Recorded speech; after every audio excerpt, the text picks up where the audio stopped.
Exposure. As we know, all lenses have an adjustable aperture to control the amount of light to reach the image sensor. Opening up the aperture and making it bigger will let a lot of light in, whereas closing it down smaller lets in less light. The camera can be set to complete this lens function automatically, or you can choose aperture priority shooting mode to take control of the aperture manually. Just remember shutter speed and ISO will still be controlled automatically by the camera unless you set them otherwise. We will delve more deeply into the subject of manual versus automatic exposure settings soon, but for now, remembering how exposure relates to the function of the camera lens itself is key. In terms of photography, you'll need a pretty large lens opening for a decent exposure if you were shooting in low light, and the opposite in bright light.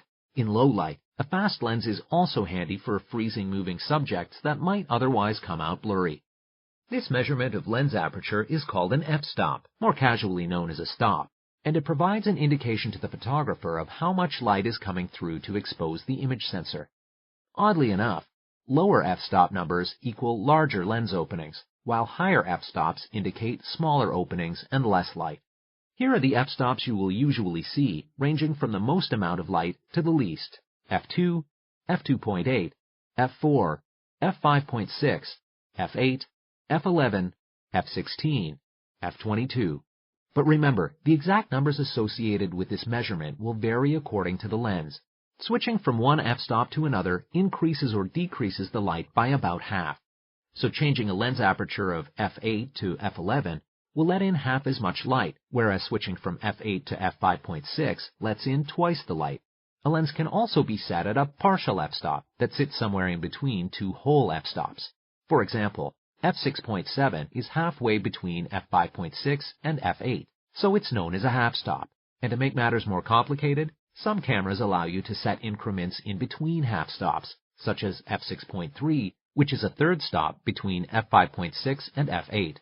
You will usually find a list of full, half, and third f-stop choices in the exposure settings of your digital camera. The combination of f-stop and shutter speed are key to exposure because they have a reciprocal relationship and ultimately decide exactly how much light reaches the image sensor. By adjusting one setting in a particular direction, you can adjust the other in the opposite direction to deliver the same amount of light to the image sensor. Find the f-stop setting on your camera. Give yourself a chance to move through the different speeds and take pictures as you go. Learn what these different levels look like and how they affect your subject.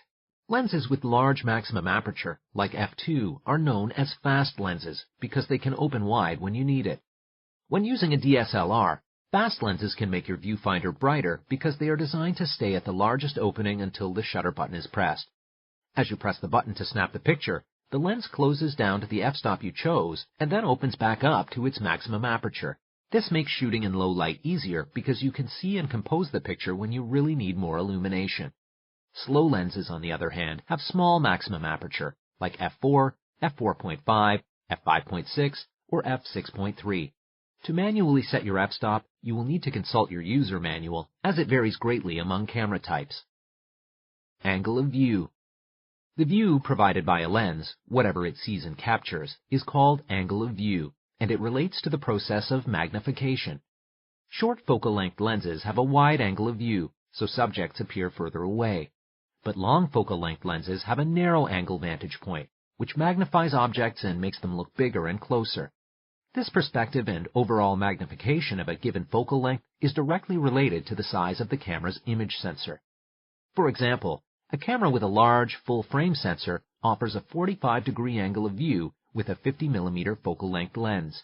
However, a camera with a smaller image sensor only needs a 30mm focal length to provide the same angle of view and magnification. Depth of field. In photography, capturing your entire subject in sharp focus is often the goal, which means you will want to find as much depth of field as possible. Sometimes, factors like bright outdoor light can limit your ability to control depth of field, which is where certain manual tweaks can do wonders. For maximum depth of field, you can set a small lens aperture and focus on a subject that's not too close. If you want to get creative with focus and use it selectively to highlight expression or effect, you would set a wide lens aperture and focus at a close distance. For instance, if you focus on a car 10 feet away, the vehicle image will be sharp, but so will the area in front and behind the car. That front-to-back area around the car is the depth of field. So a car shot with strong focus and sharpness of a fire hydrant located in the forefront and the trees behind has strong depth of field, while a picture of the car with a blurry dog walking by in front and blurry tree in the background has a shallow depth of field.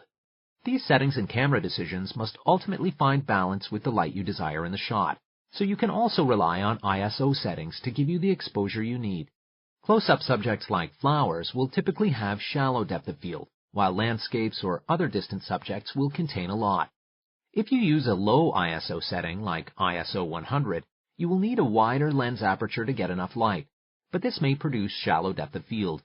In this way, striking the right balance of light and depth is all about knowledge of your manual settings and how they complement one another and provide the effect you are looking for.